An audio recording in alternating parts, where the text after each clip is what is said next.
Why you shouldn't take rejection personally. Have you ever met someone and on paper they appeared to be your ideal person, but for whatever reason, the energy just wasn't reciprocated? In this video, I'm going to share with you why you shouldn't take rejection personally. 5 years ago, I met my twin flame and things did not go the way that I hoped. And this whole time, I can honestly say that I've been emotionally unavailable to other connections coming in because the heartbreak was so bad that I just told myself, if I can't be with her, I'd rather just die alone.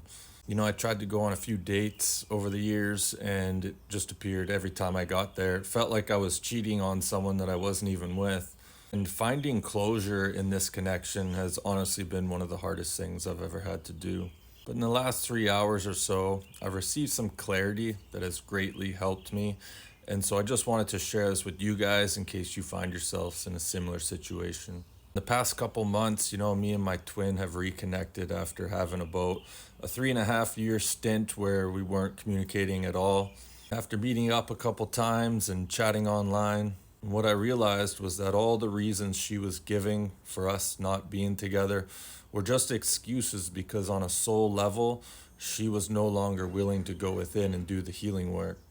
I recently asked her, can we give this another shot? Can we give it another go? And the reason she came up with, whether directly or indirectly, was that she feels that I have nothing going on in my life and she doesn't see how any woman could be attracted to me because of that. And that statement alone kind of made me go within and think about, the things that I've experienced in the last 5 years. Had a 22-year-long relationship come to a sudden end after girls' night out. Had to sell my dream home to move back in with my old man. Realized a job I'd been working at for over 20 years was now obsolete because of these new child support payments. Met her shortly after that, and going through the heartbreak of that loss, seemed to stick around for quite some time and was rather difficult to get over. Found out that someone I'd been working with for over 7 years was sending me black magic and death spells and slandering my name. Had friends I'd known for years plotting against me. Had a woman try to kill me by putting arsenic in my drink and continued to slander my name. And after 3 years of writing my biography, quitting my job of 20 years to continue down this path full time, only to get my book published and have all of my royalties withheld because of lies that were spread about me to my publisher. I thought about the last 5 years of my life and I thought to myself, if a lot of individuals were put through what I've been through during this time, it would have broke them. But here I am, still standing on 2 feet and doing my best to continue moving forward.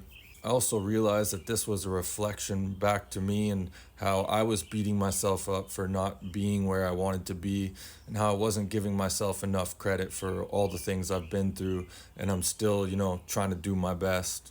She then went on to say that I have no understanding about this reality. And that made me think about the time where even Archangel Michael told me I have a pretty good understanding about what's going on. So I really had to go within and do some thinking about, her excuses and what was actually going on and what I was led to. I was shown and reminded of the time that I did a healing on her. If you're new to my channel, I offer a healing service where I connect with your soul and I guide you to the 12th dimension where I let Jesus perform all the healings. And a few days ago, I decided to give her a free healing. And when I connected with her soul, she kept saying, I don't want to do this. I don't want to do this over and over again. And what that actually meant was she was no longer willing to go within and do the inner healing. Well, in the last 3 hours or so, I realized that I could have been her ideal dream partner.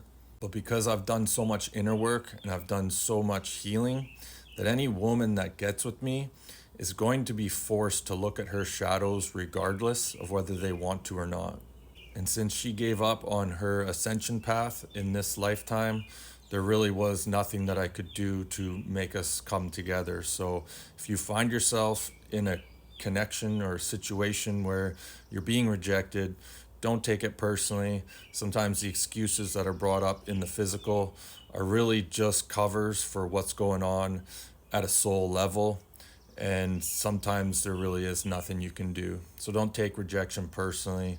You just got to take the lessons and experiences and be grateful for them and find a way to move on.